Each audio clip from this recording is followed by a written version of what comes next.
America Iran युद्ध के सबक क्या है? भविष्य में ऐसे युद्ध ना हो, इसके लिए हम क्या ठोस कदम उठा सकते हैं? नियम ये सबके लिए लागू होते हैं और उनको मानना जरूरी है, भले तुम स्ट्रांग हो। और अगर आप कहें किसी देश से मैं ये लूट लूं, तो यार ये देखो तो गरीब देश है, अगर उनके पास प्रकृति ने दे दिया कुछ तो उनको भी थोड़ा अमीर होने दो। वे तुम कितना खाओगे? सही बात है।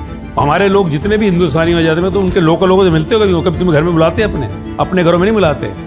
क्यों? क्योंकि डिप्रेस्ड है। भारत जैसा देश जो ना तो उसके पड़ोस में है ईरान के, ना ही वो पार्टी है, उस पर असर पड़ा। अब जो वायलेंस हुई है, जो हो रही है, तो उसका अशांति की हवाएं तो आएंगी ना। कि भारत के पास जो है आंतरिक शांति इसलिए थी क्योंकि यहाँ आत्मा, वो चेतना, वो परमात्मा स्वरूप बहुत संसार के अंदर सबसे ज्यादा यहाँ पर जन्म लिए। ज्ञान देने नहीं घुसना किसी घर में जबरदस्ती, लेने आए तो प्यार से बोल दो भाई हमारा तो ये है, बाकी आप जानो, आप मान लोग हो। भारत विश्वगुरु था इसलिए, और किस लिए? थोड़ी इतनी बड़ी टेक्नोलॉजी थी यहाँ पर। युद्ध अनिवार्य होता है, यहाँ युद्ध से हर हालत में बचा जाना चाहिए। किसी दुनिया में फौज को ऑफेंस कहा गया? ये बात सही। क्या कहा? डिफेंस। कि हम सिर्फ बचाव करेंगे, एक्शन नहीं करेंगे। हाँ, हमला नहीं करेंगे। यस, तो डिफेंस का, ऑफेंस नहीं। जीवन खुशहाल हो जाता है, मौज में हो जाता है।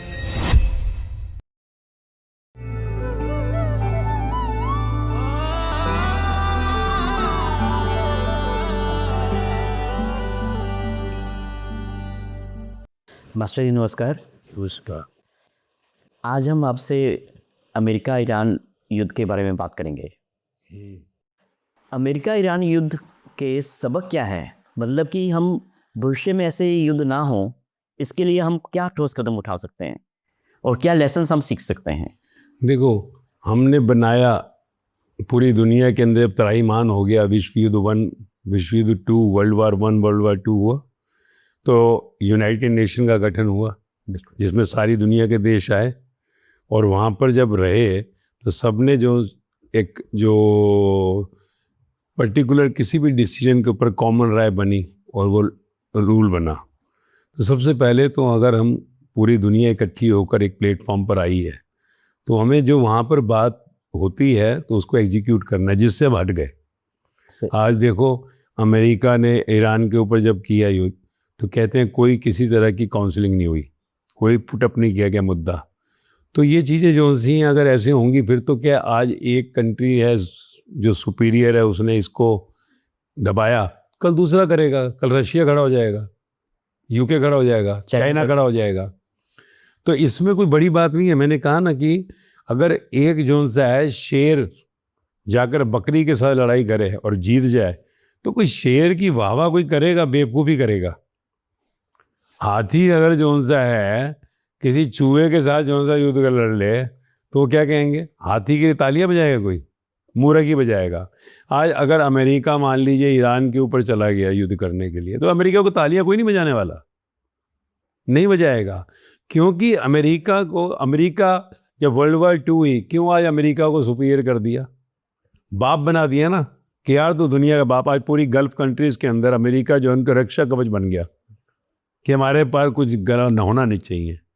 तो तुम फादर बन गए ना दुनिया के, तुम्हें बाप बना दिया ना कि तुम्हारी करेंसी डॉलर चलेगी, तुम्हारा सब कुछ होगा।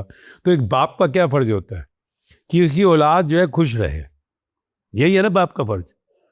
तो अगर तुम्हें दुनिया ने बाप बनाया 1945 के अंदर, तो तुमने दुनिया के अंदर कम से कम उन कमज़ोर बच्चों को, जो तुम्हारे बच्चे हैं, कहते हैं ना एक बाप है उसकी 10 संतान है, अगर मैं 3 बच्चों के पास खाने को नहीं, और बच्चे को सबसे ज़्यादा ध्यान देना चाहिए बाप को। तो आपकी औलाद है, बच्चा कभी गुस्सा कर जाता है, कुछ भी कर जाता है, बाप फिर भी माफ़ करता है कि नहीं? तो यार तुम बाप है, तो क्या कहेगा? जान से मार दो औलाद को, खेल खत्म कर दो। तो ये समझना है कि तुझे बाप का दर्जा दिया दुनिया के अंदर। अगर बाप जो सा सीधा बच्चे का मार दूंगा तो इससे कोई मसला हल हो जाएगा? लेकिन बाप अमेरिका होना चाहिए या यूएन होना चाहिए, संयुक्त राष्ट्र होना चाहिए? यूएन जो हुआ वो एक जो है कि कहीं बाप भी गलती ना कर जाए, बाप गलती ना कर जाए। बाप नंबर 1, बाप नंबर 2, बाप मर गया, चाचा बैठा रशिया है, चाचा के बाद तीसरा बैठा हुआ यूके, फिर अब चाइना आ गया।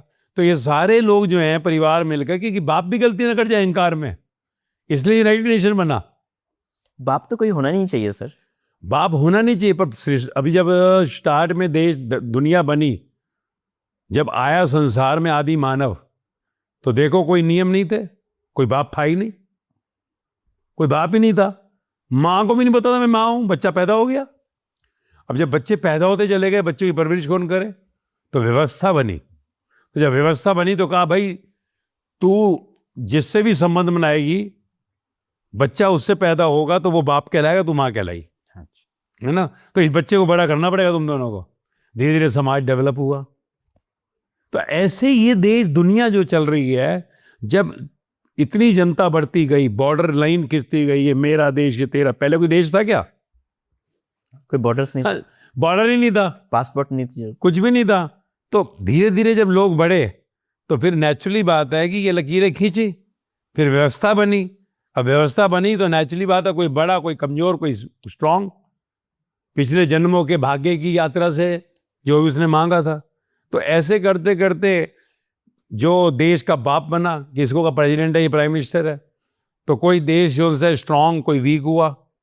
तो अब जब बापों को अहंकार ना आ जाए तो सारे बाप इकट्ठे हो गए एक जगह, हुआ ना। नहीं तो देखो पहली वर्ल्ड वॉर हुई 1921 में खत्म, और ठीक 17 साल के बाद लड़ाई हुई, 38 में वापस वर्ल्ड वॉर हो गई।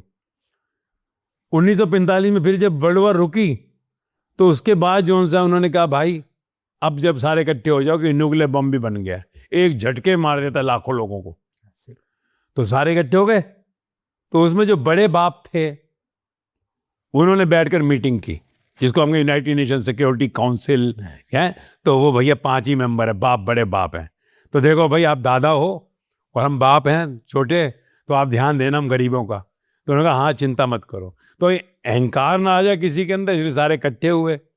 तो वहाँ वोटिंग होती है, चीज़ों का वो होता है। तो ये तो व्यवस्था है, व्यवस्था के बिना चरमरा जाएगा। अब दुनिया में करेंसी कौन सी चलाएं, कॉमन कौन सी हो, तो कोई तो बाप बनेगा। तो अमेरिका को मान लीजिए बाप बना लिया। तो अब उसमें समझना जरूरी है कि नियम जो बने हैं वो हर एक के लिए है। देखो बाप भी गर्भ से 9 महीने में आया, बेटा भी 9 महीने में आया, सेठ भी 9 महीने में आया, बड़े से बड़ा स्ट्रांग लीडर भी 9 महीने से आया। आखिरी में कब्रिस्तान शमशान में सब मिट्टी हो जाएंगे, एक के ऊपर दूसरे की मिट्टी पड़ी होगी। तो ये जो है व्यवस्था है, व्यवस्था जरूरी है। पहले गाड़ियां नहीं होती थी, सिग्नल की जरूरत ही नहीं थी। अब गाड़ियां इतनी होगी, सिग्नल की जरूरत नहीं, तो मार देंगे एक दूसरे को। व्यवस्था में नियम बनते हैं और नियम के अनुसार चलो तो सब कुछ बहुत बढ़िया होता है। तो ये नियमों का उल्लंघन है। जो अभी हुआ क्या था, नियमों का उल्लंघन हुआ। अब वो नियमों का उल्लंघन हुआ, इसलिए उसने बाद में देखा भाई चूक हो गई है, सारी दुनिया जो उनसे इकट्ठी हो जाएगी मेरे अगेंस्ट कि बाप तूने किया क्या, जवाब देना भारी पड़ जाएगा। तो इसलिए ये चीजें रुकी हैं। तो ये जो है व्यवस्था, नियम, ये सबके लिए लागू होते हैं और उनको मानना जरूरी है, ताकि औलाद बाप की रिस्पेक्ट करे, ना कि थू थू करे।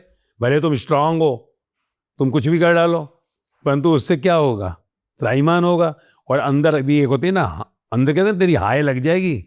अब जो अगर मान लो मार दिया जी 100-150 बच्चों को स्कूल के अंदर, तो जो बच्चे मर गए उनके माँ बाप क्या खुश होंगे, वाह वाह वाह वाह, व्हाट ए वेल डन पापा, क्या बात किया बाप तूने, क्या कहेंगे। तो अगर जो सा है, और अगर आप कहें किसी देश से मैं ये लूट लूं, तो यार ये देखो तो गरीब देश है, उसको भी उसके बच्चे मेरे बच्चे ही तो हैं। अगर उनके पास प्रकृति ने दे दिया कुछ, तो उनको भी थोड़ा अमीर होने दो। भाई तुम कितना खाओगे, सही बात है, कितना खाओगे ये बताओ। तो ये हमें सोचना है कि वो भी मेरे बच्चे हैं, नहीं इस पे तेल ज्यादा लूट लो, इसका ये माल है इसे लूट लो। यही हुआ ना। पर क्या हुआ, खुशियां आई। आज आप चले जाओ जितनी भी डेवलप कंट्री है, हमारे लोग जितने भी हिंदुस्तानी हो जाते हैं, तो उनके लोकल लोगों से मिलते हो कभी तुम्हें घर में बुलाते हैं, अपने घरों में नहीं बुलाते। क्यों? क्योंकि डिप्रेस्ड है, दुखी हैं। क्योंकि जब आप खुद अपनी मेहनत से खून पसीने से कमा की रोटी खाओगे तो रोटी का मजा ही लगाएगा, शांति आई, खुशी। हिंदुस्तान में कोई शांति खुशी थी? क्योंकि घर के लोग मेंबर कमाते थे, मेहनत करते थे, मेहनत से कमाया हमने सबने, पसीना बहाते, लूट के नहीं आए कहीं से भी। आज तक भी भारत ने नजर दूसरे घर पे नहीं रखी, लूट के लिया इसके लिया। तो जब तुम अपने घर के अंदर लूट का माल लाने की सोचोगे, ये नहीं सोचे वो मेरे ही बच्चे हैं, अगर वो भी खा लेंगे क्या फर्क पड़ जाएगा भाई। आज भारत के अंदर अगर गरीब है 80 करोड़ लोग 5 किलो चावल 1 किलो दाल रहे हैं, आज अमेरिका अगर कहते हो हम पे इतना टैक्स लगाएं, हम पे जो माल है हम टैक्स नहीं देंगे, तो तुमने बाप होने के कारण, स्ट्रांग होने के कारण सब कुछ करवा लिया। पर ये सभी सोचा कि 80 करोड़ लोग यहाँ पर मर रहे हैं भूखे, तो तेरे यहाँ पर जो सा खाएं बढ़िया, तुझे फर्स्ट क्लास दुनिया का सब कुछ मिले, तेरी बच्चों को बढ़िया मिले, यहाँ के बच्चे भूखे मर जाएं, तो तूने बाप का रोल नहीं अदा किया, ये वो भी मेरे बच्चे हैं। तो ये समझना जरूरी है। और ये सारी व्यवस्था अगर कहीं बनाई गई है तो सबसे पहले बड़ों को उसका अमल करना पड़ेगा, तो बच्चे चलेंगे ना। अगर बाप खुद दारू पीता सारा टाइम और बेटा दारू मत पिया, दारू मत कर, तू खुद तो सारा टाइम पीता रहता है, तो पहले तू अमल करना यार। अब जो ये पहली बार ऐसा हुआ है कि सारे नियमों का उल्लंघन कर दिया खुद के बनाए हुए, तो दुनिया के अंदर सारी व्यवस्था फैल जाएगी। किसको रोकोगे, क्या करोगे? जो थोड़ा मजबूत है छोटे को मारेगा। तो ये बहुत गलत हुआ है। और अगर गलती को सुधार लिया जाए कोई फर्क नहीं पड़ता, बाप से भी गलती हो जाए सॉरी कहते, क्या औलाद बेचारी कहेगी ठीक है, उसमें दादा थोड़ी बन जाएगा। आज अगर तुम सॉरी कहते हो गलती हो गई तो सामने दादागिरी कर लेगा, तेरे बस सब कुछ है, उठा के 1 मिनट के अंदर पूरी दुनिया को खत्म कर सकता है, पूरी दुनिया को। इतना कुछ है? न्यूक्लियर बॉम्ब इतने पड़े हुए हैं फैक्ट्री के अंदर, नहीं है लगे हुए, टारगेटेड, एक झटके के अंदर दुनिया को तबाह कर सकते हैं। तो क्या फर्क पड़ रहा है, गलती हो गया, चूक हो गई, कहीं कमी रह गई है, नो प्रॉब्लम, सॉरी, तो बस खेल खत्म। बच्चा भी खुश हो जाएगा, चलो यार कोई नहीं, पापा मान के। थोड़ी देर के लिए बच्चा खुश होगा ना, देखा पापा, देखा मेरे को गलती की ना, झुक गए। पर नम्रता के अंदर दुनिया तुम्हारे को कहेगी कोई बात नहीं, बढ़िया किया। पर अगर तुम गलती मानो अकड़ते रहोगे तो फिर एक ना एक दिन मुंह की खानी पड़ेगी, यहाँ भी, लोक में, परलोक में भी। वहाँ बाप बैठेंगे, इब्राहिम भी बैठेंगे, जीसस भी बैठेंगे, मोहम्मद भी बैठे होंगे, वहाँ क्या जवाब दोगे? तो समझना होगा। तो मास्टर जी, आपने बेसिकली ये कहा कि एक तो यूनाइटेड नेशंस के नियमों का पालन होना चाहिए, एक तो सबक ये है। दूसरा सबक ये है, जो ताकतवर देश हैं वो अपनी गलती माने, वो कंट्रोल में रहें, उनको अपनी ईगो पे कंट्रोल करना होगा, अपनी गलती को मानना होगा। ये तो 2 सबक हो गए। भारत जैसे देश के लिए क्या है? भारत जैसा देश जो ना तो उसके पड़ोस में है ईरान के, ना ही वो कपाटी है, उस पर असर पड़ा। यहाँ पे देखिए रसोई गैस के लिए मारामारी हुई है, पेट्रोल और डीजल के दाम भी बढ़ेंगे ही, और कह रहे थे खाद के लिए भी दिक्कत आएगी। तो ये जो ग्लोबल विलेज बन गया है देश, पूरा दुनिया कि कहीं भी कुछ होता है सब पे असर पड़ता है। कोरोना एक देश में आया, चाइना में आया, सारी दुनिया पे वो उसकी तबाही हुई। तो ये अच्छा हुआ या बुरा हुआ, और क्या आप आगे देखते हैं? देखो, कोई भी चीज़ है जो भी अगर कहीं पर भी वायलेंस लाती है, अशांति लाती है, टेंशन लाती है, उसकी हवाएं तो चारों तरफ फैलती है, क्योंकि अब वर्ल्ड वो नहीं रह गया, वर्ल्ड पूरा का पूरा बहुत क्लोज बाय हो गया है ना। क्योंकि आज जो टेक्नोलॉजी है उसने दुनिया को बहुत करीब ले आए। नहीं तो पहले क्या हो रहा है चाइना में, क्या हो रहा है अमेरिका में, पता ही लगता था, बैलगाड़ी होती थी। तो कहीं पर भी जो सा कोई चीज़ उठेगी वो सारी दुनिया तक पहुंच जाएगी। आज हमारे बच्चे जो मोबाइल के ऊपर, आज हमारे क्यों है ना इतने हालात ख़राब हो रहे हैं, बच्चे क्यों लूप में जा रहे हैं, दुनिया नज़दीक आ गई। अब इन भारत का बैठा हुआ बच्चा अमेरिका के अंदर देख रहा है क्या हो रहा है, लंदन में बैठा हुआ देख रहा है क्या हो रहा है, सब कुछ देख के वो उसी तरह जीना चाहता है। हालांकि वहाँ की परिस्थितियाँ अलग, जलवायु अलग, वहाँ की सरकारों के पास लग्जरी अलग, वो बांट सकती है। तो भारत के अंदर बैठा हुआ बच्चा वो देख रहा है। तो अब जहाँ पर भी कुछ भी होगा उसकी सारी दुनिया को इफेक्ट होने वाला है। अब वो जो वायलेंस हुई है, जो हो रही है, तो उसका अशांति की हवाएं तो आएंगी ना। अब भारत को ये समझना होगा कि भारत के पास जो है आंतरिक शांति इसलिए थी क्योंकि यहाँ आत्मा, वो चेतना, वो परमात्मा स्वरूप बहुत संसार के अंदर सबसे ज्यादा यहाँ पर जन्म लिए। पिछले युगों के रामकृष्ण से लेकर श्री राम श्री कृष्ण से लेकर, तो भारत को अपनी उस अच्छाई को नहीं छोड़ना है। और वो अच्छाई यही है कि हम जो है कहीं पर भी कुछ भी गलत होता है तो हम कहें भाई ये चीज है तो गलत, बाकी जो है अगर पूछते हैं तो जबरदस्ती तो नहीं जाना ना। कोई भी चीज जो सी है, जो भी युद्ध है वो कभी ठीक तो होता ही नहीं है। युद्ध के परिणाम अच्छे कभी भी नहीं होते, दोनों तरफ ही नुकसान होगा। पर अगर जो है भारत ने सिर्फ और सिर्फ शांति की बात करी है, अनलेस सर के ऊपर ना चला जाए, तो भारत को अपना वही एक न्यूट्रल रोल रखना चाहिए। अगर नहीं समझ आती, क्योंकि इंटरनली बहुत कुछ होता है और अगर कुछ गलत है तो गलत है। देखो भारत के पास जो सी है एक मानसिक शक्ति बहुत स्ट्रांग है। अब शारीरिक जो सा शक्ति भी कम नहीं, सबसे ज्यादा दुनिया की आबादी है आज हमारे पास। अगर 150 करोड़ लोग हैं तो 300 करोड़ हाथ हैं। आज क्यों जो सा अमेरिका रुकता है कि अगर मर गए जो सा 1,10,2 लाख लोग अगर मैं डाल दिया तो पूरी दुनिया त्राहीमाम कर जाएगी। भारत के अंदर लोगों की कमी है हमारे। आज भारत ने 1947 में आज़ादी कैसे पाई? लड़कर पाई क्या? बंदूकों से पाई? उसने non violence and the truth कहा, है ना? तो शक्ति थी, वो आध्यात्मिक शक्ति थी।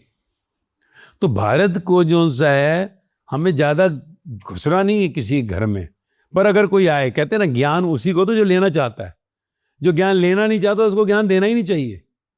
अगर वो पूछता है तो तुम अपना एक कहोगे कि भाई गलत ही है यार, युद्ध क्यों करना है जब बात सुलझ सकती है? कहाँ कमी है, कहाँ पर वो है?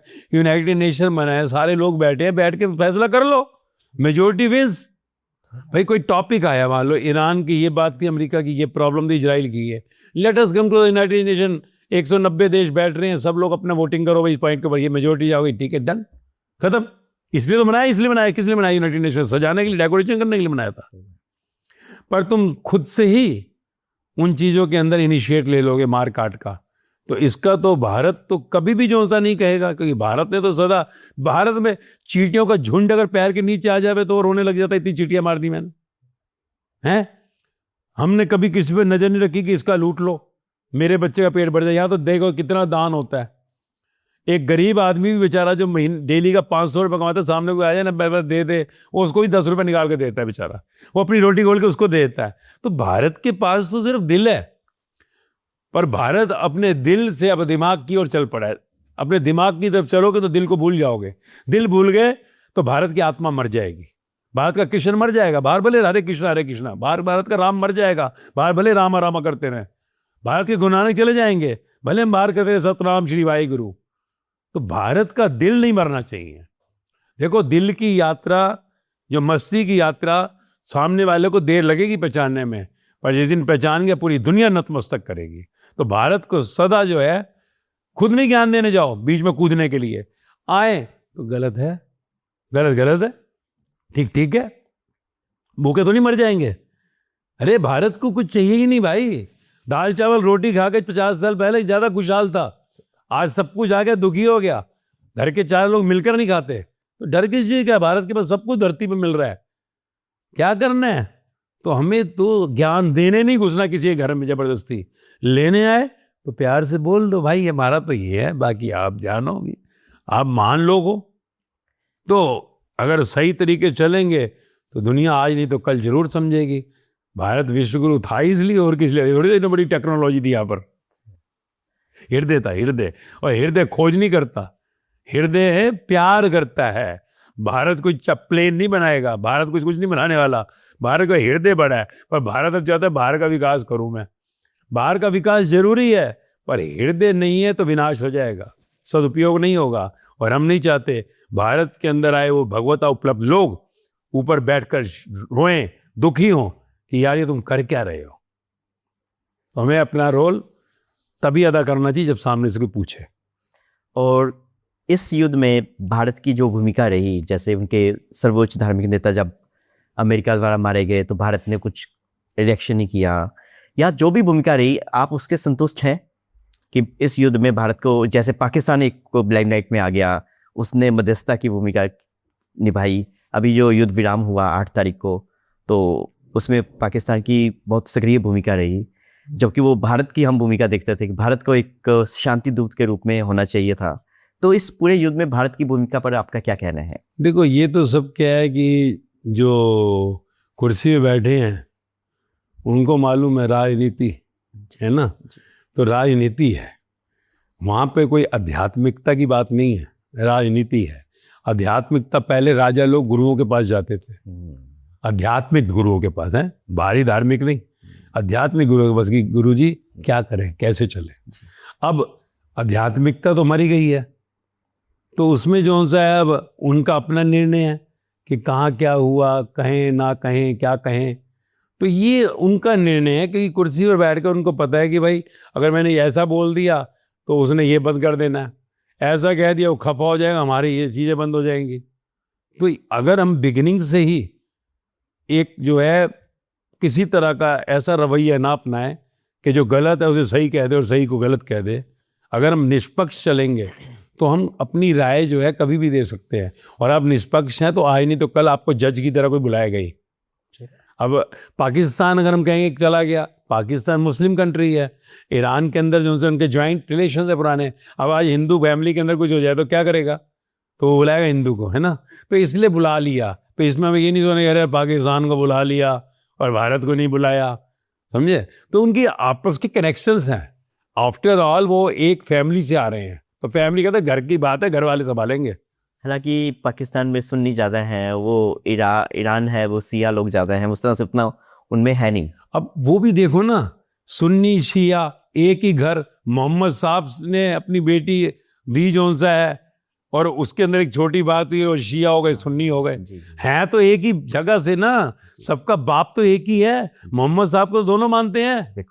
अब पॉइंट क्या है कि जो चीज़ समझनी है, तो अगर ये सब है एक परिवार के लोग, अब मान लीजिए यहाँ पर हिंदू परिवारों के अंदर हिंदुस्तान में झमेला हो गया, अगर वाराणसी काशी में कुछ झमेला हो गया तो वहाँ के वो इमाम को बुलाएंगे, हैं, तो वो कहीं ना कहीं कोई हिंदू ही आएगा। तो ऐसे ही वहाँ पर पाकिस्तान से जो उनसे वही लोग हैं उनको बुला लिया, पुराने रिलेशन हैं, तो भाई भाई को समझा लेता है ना, यार तू क्या कर रहा है, छोड़ना, क्यों पंगे ले रहा है। तो उसमें हम ये ना सोचे कि भैया वो पाकिस्तान ने क्या रोल अदा किया है। तो अब पहचान अगर मान लो, हम कभी होते थे दिल्ली के अंदर जब, तो हम देखते थे कनॉट प्लेस के अंदर कोई हमारा कुछ छोटा था ना, चप्पल पहनी टूटी हुई, चलो चलो मिलाए तो मैं तुम्हारे को जो सा पीएम हाउस चलते हैं। मैं कहता ये प्राइम मिनिस्टर हाउस ले जाएगा, ये बंदे के चप्पल तो पहनी नहीं हुई, और वो सच में ले जाता था। क्यों? प्राइम मिनिस्टर के यहाँ जो झाड़ू पोंछा कर रही है उसकी माँ है, जो खाना पका रही है वो उसका कोई भाई है। तो हम कहते हैं यार कमाल हो गया। तो भैया किसके रिलेशन कहाँ कोई ने बात कर ली, तो हम ये कहेंगे भैया पाकिस्तान ने वो कर लिया, भारत ने नहीं किया। भारत को अपना स्टैंड नहीं छोड़ना चाहिए, भारत को कभी भी कहीं पर भी निष्पक्ष रहना चाहिए, सत्य कहना चाहिए, चाहे उसके लिए हमारे को हो सकता है कभी कोई कीमत देनी पड़े, पर लॉन्ग रन के अंदर भारत विल विन। हाँ, जबरदस्ती मत घुसो किसी घर में ज्ञान देने के लिए। हम सहनशील देश हैं। आज भी भारत के अंदर सोचो क्या है, आज जो है किसी के पास रोटी नहीं है, 5 किलो चावल 1 किलो दाल के अंदर जिंदगी गुजार रहे हैं ना 80 करोड़ लोग, रो रहे हैं, मर रहे हैं।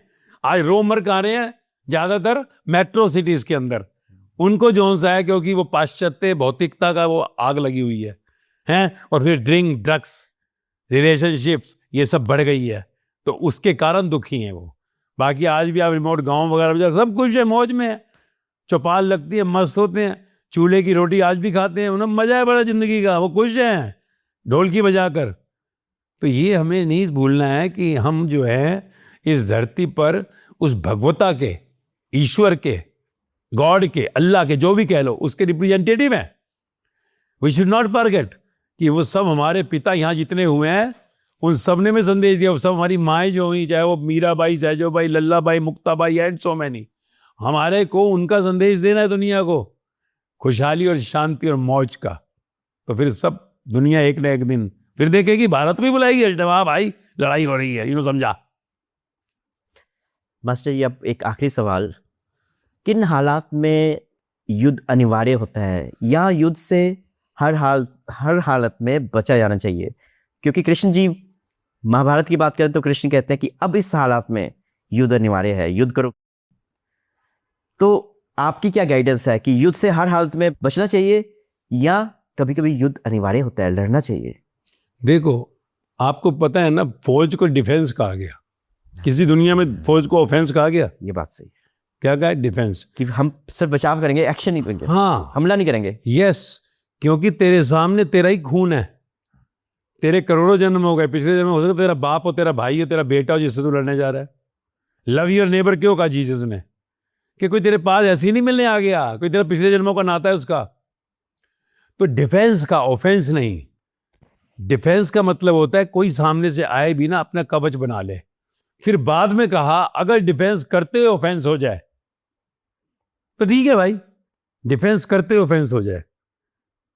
और बच्चे, बुजुर्ग, स्त्रियों पर कभी भी जो ऑफेंस मत करना। ये बात हर जगह शुरू से कही गई, क्योंकि उनका कोई इन्वॉल्वमेंट नहीं है। तो डिफेंस नहीं रहा अब दुनिया में, ऑफेंस होता है। आज जो है, मैंने कहा ना, मान लीजिए भारत है, भारत ऑफेंसिव नहीं होता, क्योंकि वो किसी के घर के अंदर घुस के लूटना नहीं चाहता है। एक बात कर रहा हूं मैं, ये नहीं कह रहा सिर्फ भारत का ही देश ऐसे है जहां पर कि ऑफेंस नहीं करेंगे, डिफेंस करेंगे। पर डिफेंस करते हुए ऑफेंस हो गया तो हम क्या करें भाई? अब ये सिखों में 5 जो है, बाद में जो सेंट सोल्जर कहलाए, क्यों पूजा हो रही है उनकी? पंच प्यारे जो हैं, पांच जो डिफेंस, बाद में 5 गुरु हुए जो, हाँ जी, उनको आज हम जो है सेंट सोल्जर कहते हैं। मोहम्मद साहब ने युद्ध लड़ा, क्यों उनको पूजा जा रहा है? क्यों कह रहे हैं अल्लाह के मैसेंजर थे? क्योंकि उन्होंने डिफेंस किया। अगर मुगल राजाओं ने उन पर अत्याचार कर रहे थे, वो ऑफेंस नहीं कर रहे, डिफेंस करते हुए ऑफेंस हो गया। उन्होंने जब कोई मर भी रहा है ना, उनकी उसमें आ गया, तो उन्होंने तो इंसान की तरह ट्रीट किया, चाहे वो दूसरे वो बंदा था। इन्होंने इसलिए किया, इसलिए इनके अंदर प्यार हुआ। आज अगर आप देखोगे जो युद्ध हुआ, करबला की लड़ाई है ना, करबला का युद्ध बड़ा फेमस है, तो उसमें देखो कैसे गए वो लोग। तो क्या है कि ऑफेंस नहीं किया, पीठ पे वार नहीं किया, डिफेंस किया, फिर ऑफेंस हो गया। तो जब आप समझ जाते हैं तो जीवन खुशहाल हो जाता है, मौजमय हो जाता है, और नहीं तो फिर अशांति शांति शांति। तो हमें ये समझना होगा, डिफेंस घर के अंदर लॉक लगाते कि नहीं, चोरी ना हो जाए। ऐसी बॉर्डर पे तुमने लगा है कि कोई चोरी ना कर जाए, बात खत्म। धरती पे लाइनें तुमने खींची, धरती तुम्हारे बाप की थोड़ी है। आकाश में तुमने लाइनें खींच दी, मेरा आकाश, मेरे इसमें प्लेन कैसे आ गया, तुम्हारा थोड़ी है। अरे यार, तुम्हें मिला है वो एक का ही है, जिसको उन्होंने कहा गॉड इज वन, जीसस कहते हैं, जिसको हिंदू अपने धर्म में कह रहे अद्वैत, वो एक ही है भगवान। वो मोहम्मद साहब, वो एक ही अल्लाह।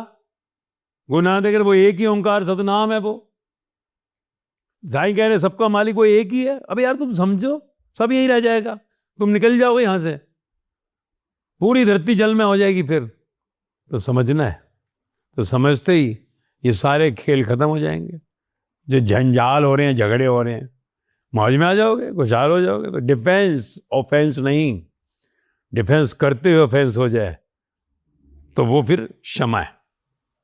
तो ये फिर खेल का हिस्सा बन जाता है, और नहीं तो फिर कर्म तुम्हारा बदकर्म बन गया। आओ जन्म मरण में बंदर बंदरी बनना, गधा गधी बनना, चूहा चूही कॉकरोच बनना, सब में डीएनए वही है। अब तो विज्ञान ने प्रूव कर दिया, अभी नहीं कह सकते नहीं हम कभी गधा नहीं बनेंगे, हम कुत्ता बन ही नहीं सकते, सब में वही हिस्ट्री है।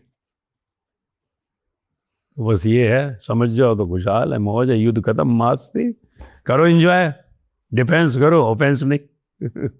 मास्टर जी एक चीज़ और पूछनी है कि जब ये युद्ध हो रहा था अमेरिका, इजराइल और ईरान के बीच में, और आपका कहना है कि ये तो अस्थाई है, क्योंकि जो कारण है वो मौजूद हैं, जब कारणों पे काम नहीं होगा तो कभी भी हो सकते हैं। तो हम ये जानना चाहते हैं कि जब ये युद्ध होता है, चाहे वो दूर हो, कहीं भी हो, यहाँ बैठे जो लोग हैं, बहुत सारे लोगों के मन में एक डिप्रेशन आता है, तनाव आता है, स्ट्रेस होता है। तो उस जब ऐसी सिचुएशन हो तो अपने मन को कैसे हम ठीक राह पे रखें, डिप्रेशन से बचाएं, तनाव से बचाएं, एंजाइटी से बचाएं, क्या करना चाहिए? देखो, वो हमने सुना, हम कहते हैं हम हिंदू हैं, होई है वही जो राम रची राखा। ये बताया गुरु नानक देव ने, हुक्म के अंदर सब, हुक्म के बाहर ना कोई। सब ने यही कहा है, जो होना है वो होकर रहेगा, जो नहीं होना कभी नहीं होगा। हम ये सोचे वहाँ हो रहा है, यहाँ कुछ ऐसा ना हो जाए, होगा तो होगा, मरना तो है ही, शरीर तो छोड़ना ही है भाई सबको, ये तो निश्चित है। जिसने जन्म लिया है वो मरेगा। शरीर को आत्मा का साथ मिला जन्म, आत्मा शरीर को छोड़ेगी, ज्यादा क्या होगा, मौत ही आएगी ना एक दिन, लिखा हुआ है। जाना तो वैसे ही है, रोल वहीं तक होगा, आगे फिर चले क्योंकि तू नहीं मरने वाला, you never die, you live this body. कपड़ा छोड़ते हो ना, शरीर भी ऐसे ही छूटता है। तो जिंदगी का जब ज्ञान मिल जाएगा तो वो फर्क नहीं होगा। आज हमारे देखो गल्फ में कितने लोग बैठे हैं, दुबई वगैरह में, कुवैत में, फिर सब मौज में हैं। उनको पता है क्या होगा, कुछ भी नहीं, मौत है ही नहीं। हमारे यहाँ मौत को भी प्रसाद लेते हैं, शोक सभा होती है, मौत को प्रसाद लेते हैं। अभी देखो वृंदावन में के अंदर वहाँ से करीबन 70-80 लोग आए, फ्लाइटें कैंसिल हुई, 3 गुना रेट करके भी आए, कोई फर्क नहीं पड़ा, वापिस वहीं चले गए, ये नहीं घर बैठे हुए यहाँ पर। हमने कहा भाई जो होना वहाँ भी होना, इंडिया में भी हो जाएगा, क्या फर्क पड़ रहा है, आराम से बैठो, सुकून से रहो, चिंता मत करो।